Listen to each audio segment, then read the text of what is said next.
Hello everyone, it's Mike here and I'll be sharing with you today the second week for my 20-week schedule to prepare for the CFA Level 1 exam.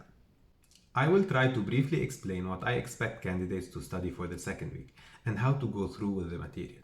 As I have stated in my previous video for the first review, candidates should study around 20 hours a week while spending 70% of their time studying the material and the remaining 30% solving problems. As we have started off our study plan with quantitative methods, I expect candidates to complete quantitative method reading 9, common probability distributions, reading 10, sampling and estimations, and reading 11, hypothesis testing. And if you have a finance or a business background and you've seen these material in your undergrad studies, you can go ahead and also start financial reporting and analysis, reading 19, introduction to financial statement analysis, and reading 20, financial reporting standards. For the common probability distribution reading, the curriculum digs deeper into probability concept and the normal distribution, as it is important to understand the difference between uniform distribution and continuous distribution, along with practicing some few problems regarding the binomial tree. Then the main part of the chapter regarding the normal distribution.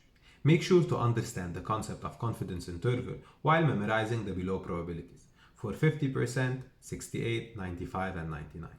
We will see these probabilities later again in the coming readings.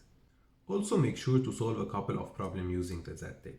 This chapter could take a bit of time, but make sure to familiarize yourself with all the material mentioned in this chapter. As for the sampling and estimation chapter, it is directly related to the previous chapter, but now we are working with the sample while introducing sampling error concept and the t-distribution. Again, solve a couple of problems for the confidence interval using the t-table. You might find this chapter easy and straightforward as it builds up the material from the previous reading.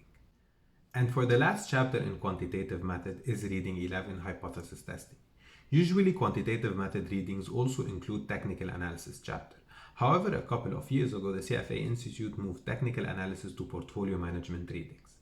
So for hypothesis testing, in my opinion, it's the most important chapter in quantitative method, as it combines most of the material seen in the last two chapters. So make sure to spend enough time on this reading while solving a couple of problems testing different one-sided and two-sided hypotheses using both Z and t-table. And for the last part of the reading, you are only required to identify the appropriate test statistic and interpret the result for all the hypothesis tests that follow. Do not memorize the formulas, just know which test to apply in each case.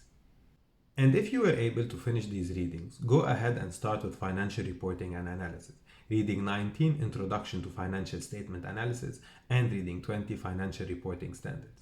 They are easy chapters, just read the material as they are just an introduction. So this is it for the second week, and best of luck for your studies.